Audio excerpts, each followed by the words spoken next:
Assalamualaikum warahmatullahi wabarakatuh. Selamat pagi, selamat siang, selamat sore, selamat malam. Berjumpa kembali dengan Mas Bro Tegal yang acak kadut nggak karuan ya. Yang penting no tipu-tipu Anda. Selalu mengingatkan bagi pemula-pemula untuk tinggalkan main koin ya. Cari koin-koin top CMC yang berfundamental bagus yang menjadikan Anda jutawan. Tentunya Mas Bro bukan ngibul ya, bukan membohongi Anda, tapi untuk mendidik Anda agar para pemula yang baru main kripto supaya ngerti, supaya cuan, supaya dalam pertempuran main game ataupun main catur ini menjadi kaya, menjadi jutawan. Itu betul ya, bukan bohong-bohongan ya. Jadi kita melihat peluang-peluang yang mana koin-koin yang nanti akan menjadikan Anda jutawan, menjadikan Anda yang luar biasa ke depan, bukan omong kosong, bukan tipu menipu, tapi menjadikan Anda seorang pemenang dalam bermain kripto tentunya ya. Sekarang Mas Bro nanti akan bahas juga untuk technical analisis SRP, juga nanti banyak sekali yang akan saya ceritakan ya.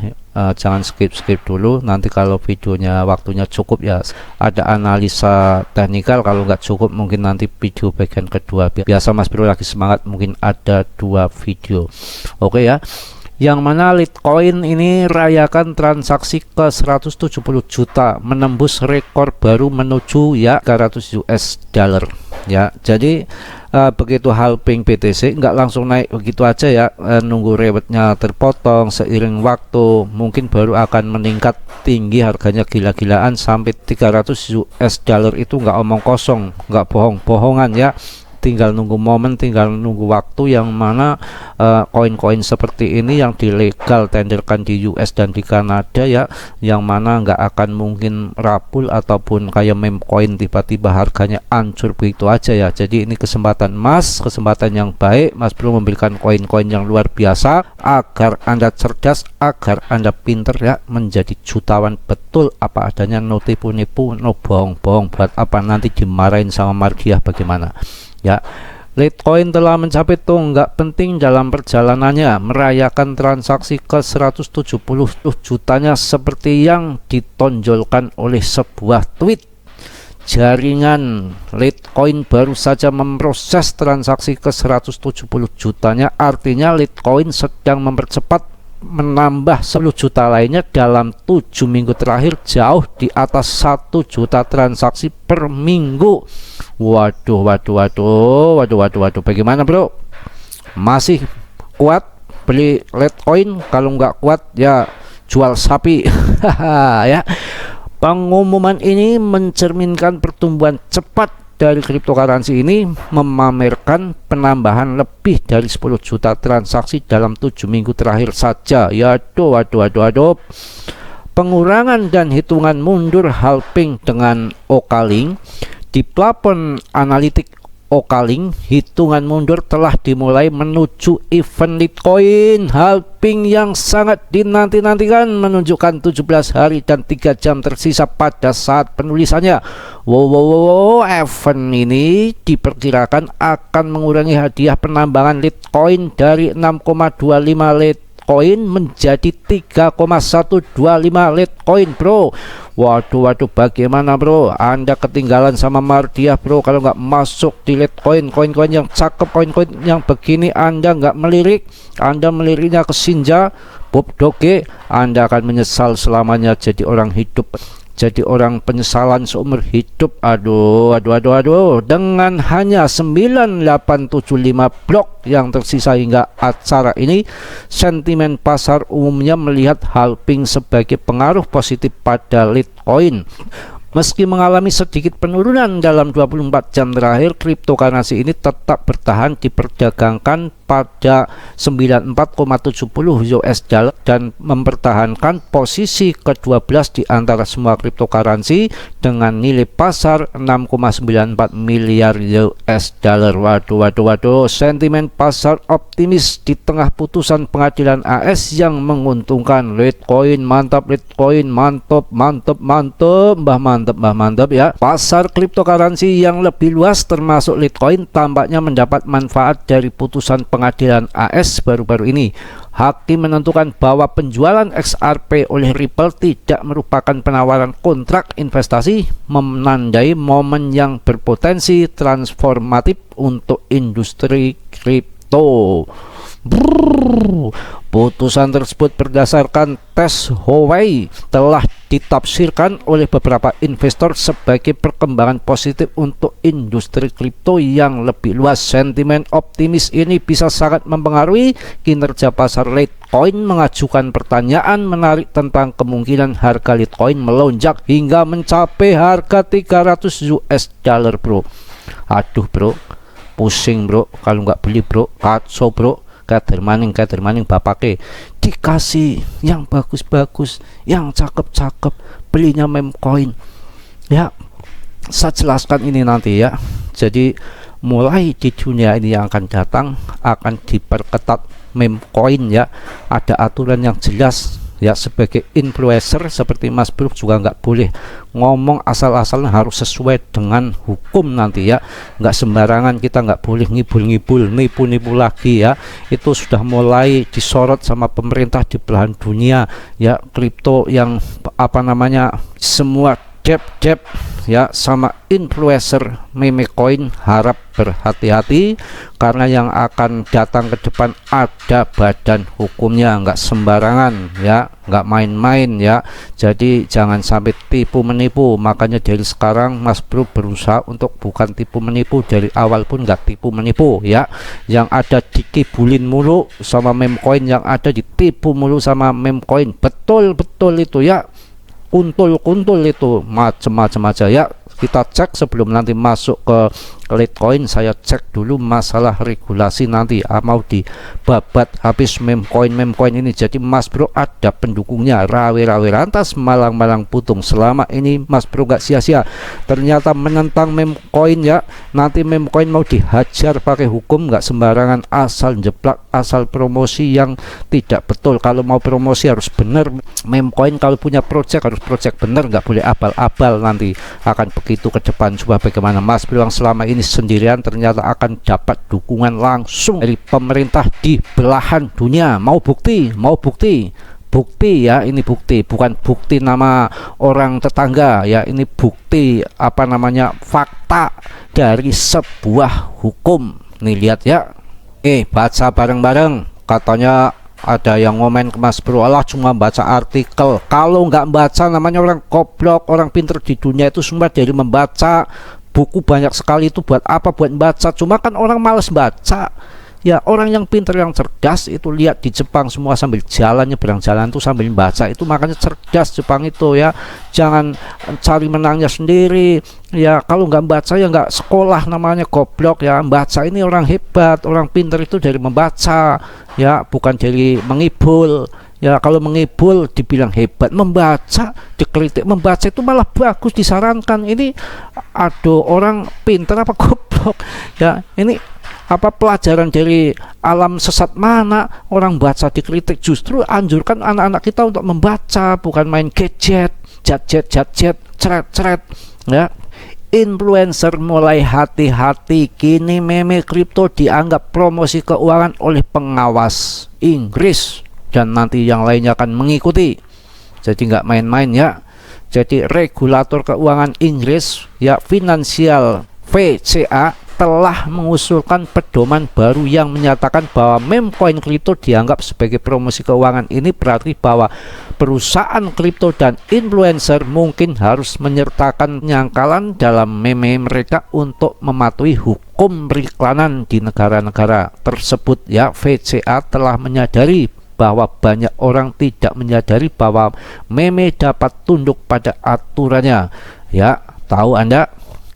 Ini yang penting ini ya, bagi influencer ya dan investor kripto ya, terutama debt kripto.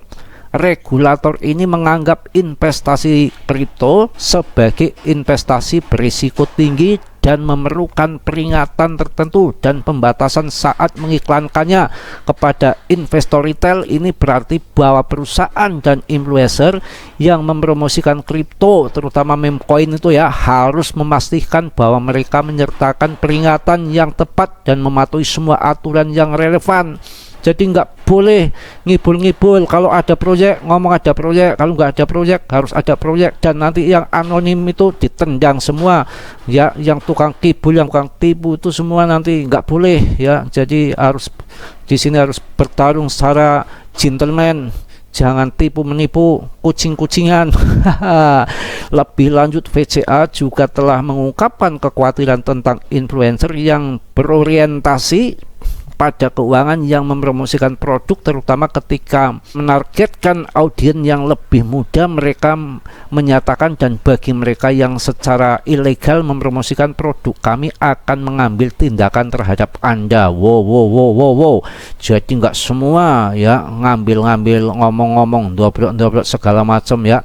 Jadi banyak sekali yang udah ketipu sama berkutakan itu ya. Faktanya kalau mau ngomong-ngomong itu nggak sembarangan jebrol saja ya.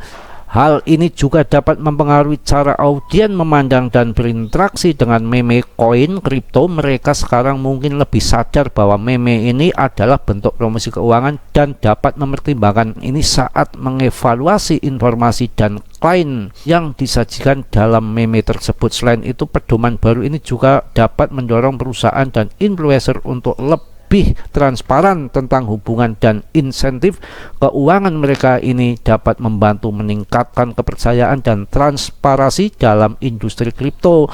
Jadi kita harus transparan. Ada proyek nggak ada proyek ya bilang nggak ada proyek, ada proyek bilang ada proyek. Menipu nggak ya, itu nanti harus jelas, ada payung hukumnya ya. Nggak sembarangan kita bikin meme koin yang tukang tipu ya. Dan kita juga yang sebagai investor ya, retail harus hati-hati ya. Udah cukup, saya lanjutkan ke Litecoin dulu. Widih, transaksi jaringan Litecoin LTC meroket hampir 400%. Apa faktornya bro? Litecoin LTC, salah satu mata uang kripto tertua di pasar, baru-baru ini mengalami pertumbuhan terbesar dalam 12 tahun terakhir. Keberhasilan ini telah meningkatkan optimisme investor dan membuka jalan untuk pertumbuhan masa depan yang lebih signifikan. Mantap, transaksi jaringan Litecoin LTC hampir sentuh 400% ya. Mantap. Jadi pasalnya baru-baru ini Litecoin ini terlihat mengalami lonjakan aktivitas menurut data on-chain ya. Ini jadi hati-hati, sekarang harganya turun, nanti tiba-tiba terbang tinggi, Anda mau apa ya. Jadi pasalnya baru-baru ini Litecoin LTC terlihat mengalami lonjakan aktivitas menurut data on-chain yang dibagikan oleh Ito The Black melalui sebuah cuitan pada 22 Mei 2023. Jumlah transaksi di jaringan Litecoin telah meroket hingga hampir 400% dalam waktu singkat. Lonjakan ini menunjukkan peningkatan jumlah pengguna dan aplikasi yang merangkul blockchain Litecoin yang berkontribusi pada kesuksesannya belakangan ini. Waduh. Menurut laporan, adopsi standar LTC20 telah memainkan peran penting dalam kisah sukses Litecoin. Baru-baru ini standar LTC20 telah memungkinkan pembuatan dan penerbitan aset token di jaringan Litecoin mirip dengan standar ERC20 di Ethereum. Lebih lanjut, munculnya token LTC20 telah membuka jalan baru untuk aplikasi keuangan terdesentralisasi DeFi, token yang tidak dapat dipertukarkan, NFT dan aset digital lainnya, yang mengarah pada peningkatan pengguna jaringan secara signifikan. Waduh, bagaimana bro? Bertepatan dengan perkembangan ini, peristiwa halving LTC yang akan datang juga diduga menjadi salah satu faktor pertumbuhan Litecoin. Halving, sebuah mekanisme deflasi yang dibangun ke dalam protokol Litecoin, adalah sebuah peristiwa yang membagi dua imbalan untuk menambang blok baru. Hal yang luar biasa dari pertumbuhan Litecoin adalah distribusi pemegangnya. Wow, investor retail kecil hingga menengah memiliki 50% dari pasokan, menandakan penyebaran kekayaan yang sehat, mendorong ekosistem yang lebih seimbang dan adil. Selain itu, alamat lama memiliki 4 juta LTC yang menunjukkan kesetiaan dan kepercayaan jangka panjang terhadap proposisi nilai Litecoin. Jadi Litecoin ini mantap sekali, yang mana bukan well saja ya yang mendominasi, yang punya wallet gede ya, hanya berapa persen retail seperti aset-aset yang lain Untuk Litecoin ini ternyata tidak ya, jadi imbang ya, setengahnya dimiliki oleh retail yang mana di hold sejak lama, tidak bergeming, tidak dijual, anteng-anteng saja, yang mana imbang antara punya whale dengan punya retail, jadi nggak ada pump and dump, jadi pelan-pelan nanti naiknya meroketnya sesuai dengan seiring rewetnya dipotong, dan halving LTC nanti jualannya sama seperti BTC, halving BTC baru kita jual, maka Litecoin juga akan ikut terbang yang gila-gilaan, yang diperkirakan nanti dalam waktu dekat itu 300 US dollar per Litecoin. Aduh, mantap ya, udah ya. Ya kalau waktunya nggak terlalu panjang, nanti saya bikinkan technical analysis Litecoin sama XRP ya. Terus berinovasi, inilah 5 proyek kripto terbaik di tahun 2023. Jadi sedikit juga saya tambahkan bertambah pengalaman ya. Dikabarkan mengalami crypto winter pada tahun 2022. Pasar kripto memulai awal yang kuat pada tahun 2023 setelah Q1 2023 terlewati. Total kapitalisasi pasar kripto tercatat berjumlah 1,2 triliun ya US dollar, ataupun setara dengan 17,9 kuadriliun. Waduh, mantep ya. Aduh, mencerminkan keuntungan sebesar 48,9% atau 466 miliar secara absolut. Waduh, berinvestasi dalam cryptocurrency bisa menjadi prospek yang menarik, tetapi juga bisa menjadi tantangan jika kamu belum mengenalnya. Dengan lebih dari 19.000 mata uang cryptocurrency yang ada ya saat ini, yang penting untuk mengetahui cara mengevaluasi proyek kripto sebelum berinvestasi. Belajar dulu, tahu dulu ya, supaya Anda nggak dimakan si kuda nil ya. Jangan Anda yang dilihat untungnya aja, risikonya juga gede. Harus belajar dulu, harus ngerti investasi kripto itu investasi yang macam apa, itu ya untuk pemula ya. Jadi seperti itu. Berikut ini adalah beberapa faktor kunci yang perlu kamu pertimbangkan sebelum memilih kripto dan berinvestasi ke dalamnya ya. Cara tahu pengalaman dan latar belakang tim. Betul kan, ini untuk pemula supaya ngerti ya. Jadi yang satu cara tahu pengalaman ya dan latar belakang tim. Timnya berpengalaman enggak, penipu enggak, goblok enggak, ya anonim enggak, itu perlu ya. Ketika mengevaluasi proyek kripto, salah satu faktor pertama yang harus dipertimbangkan adalah tim di balik proyek tersebut. Tim yang berpengalaman dan memiliki reputasi baik sangat penting untuk kesuksesan proyek kripto. Cari tahu siapa saja anggota timnya, apa latar belakang mereka, dan apakah mereka memiliki pengalaman sebelumnya dalam proyek kripto yang sukses ya. Tidak perlu bingung untuk menemukan informasi ini. Kamu dapat mengeceknya di situs web project atau dalam web paper proyek kripto tersebut. Jadi memang harus dicek-cek orang benar atau enggak ya. Tidak hanya itu, pentingnya juga untuk mempertimbangkan keterlibatan tim dalam komunitas kripto. Apakah mereka aktif dalam forum dan media sosial, apakah mereka terbuka, transparan tentang tujuan dan rencana mereka. Itu gitu, betul yang disampaikan Mas Bro dan artikel ini pelajaran yang nyata. Kalau nggak belajar bagaimana kita pinter ya, tahu ya. Jangan kemarin celoteh katanya hanya membaca itu penting ya, supaya kita tahu dari mana kita belajar. Kalau nggak membaca dari ngonglo. Tim yang terlibat secara aktif dengan komunitas mereka dan berkomunikasi secara terbuka tentang rencana dan tujuan mereka cenderung lebih dapat dipercaya atau lebih mungkin untuk mencapai tujuan mereka. Seperti itu ya. Kita ngobrol sama depnya ya, depnya live ya. Jangan hanya sembunyi anonim, tahu-tahu sel kontraknya dimakan. Itu salah ya, kitanya aja yang goblok ya, melawan oleng dilawan ya. Kita investasi yang banyak yang koin-koin bagus banyak, kita cari-cari yang bermasalah ya. Kita salah sendiri kalau uang kita habis dimakan Dracula ya. Jadi ini untuk pengalaman sekali untuk orang-orang pemula, jadi ngerti ya, banyak bimbingan, banyak didikan ya. Jadi di sini Mas Bro kayak guru ya, ngajari ya. Makanya seperti itu ya, di subscribe ya, syukur-syukur itu. Selain itu, periksa apakah tim memiliki kemitraan dengan perusahaan ataupun organisasi lain. Kemitraan ini bisa menjadi indikator kuat ya dari legitimasi dan potensi sukses proyek selanjutnya ya. Sakan ya, apakah ada penasehat atau investor terkenal yang terlibat dalam proyek itu, begitu ya. keterlibatan tokoh-tokoh terkenal bisa menjadi tanda-tanda bahwa proyek itu tersebut memiliki potensi yang signifikan, bukan pengibul.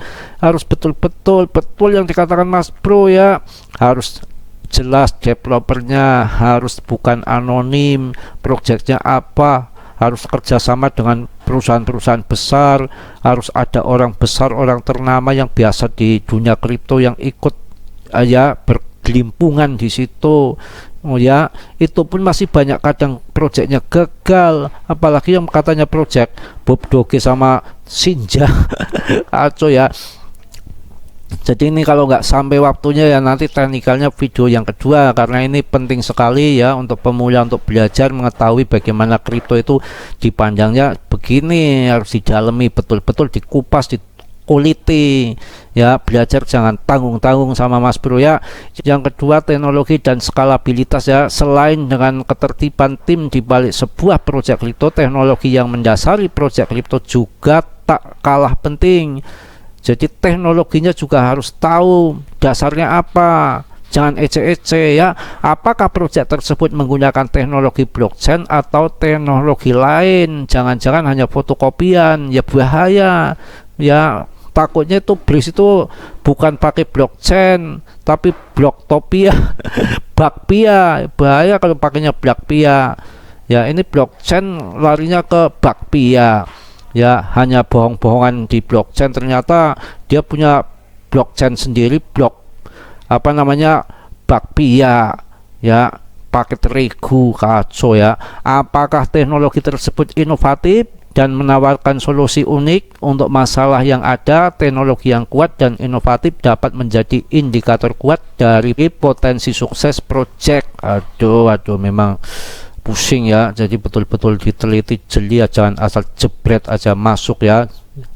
Ya betul lah kata Mas Bro yang belum tahu apa-apa, ibaratnya beli kendaraan, cari kendaraan yang baru kalau nggak tahu mesin. Ini juga yang belum kenal kripto, yang masih pemula, masuk aja di top CMC yang sudah terpampang di papan teratas dengan nyata, dengan gamblang, SRP dan macam-macam, nggak perlu saya sebutkan tiap hari, nanti banyak yang ngamuk ya, katanya membandingkan dengan koin-koin lain. Emang gue pikirin apa urusan lo ya.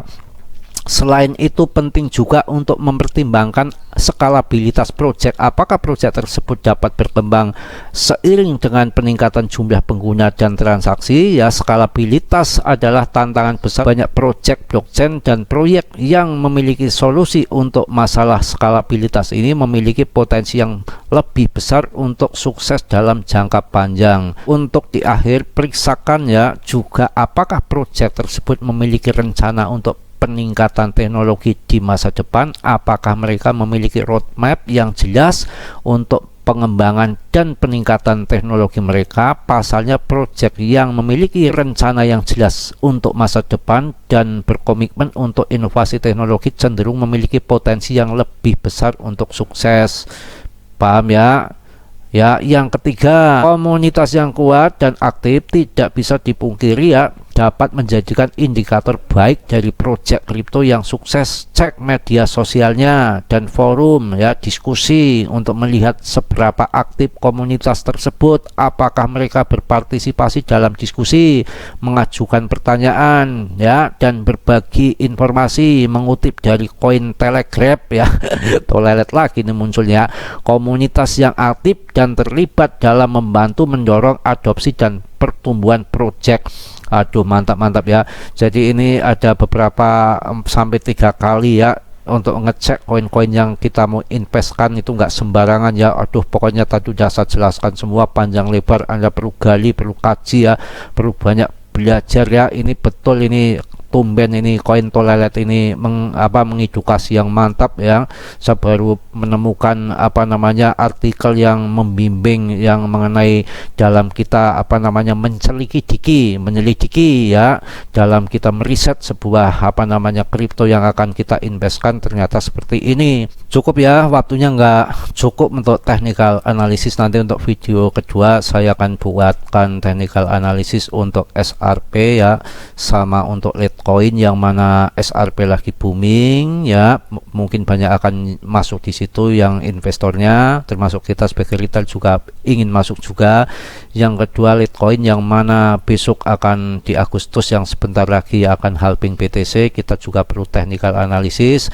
Mungkin cukup gitu aja ya, yang baiknya diambil, yang buruknya dibuang ya. Berita-berita, info-info dari manapun termasuk Mas Bro jangan dimakan mentah-mentah ya, harus diriset lagi ya, diriset sendiri, mandi sendiri kan, seperti itu ya. Yang namanya Mas Bro manusia biasa, tidak luput dari salah dan dosa itu pasti ya. Yang sempurna itu hanya milik Allah Subhanahu wa Ta'ala ya.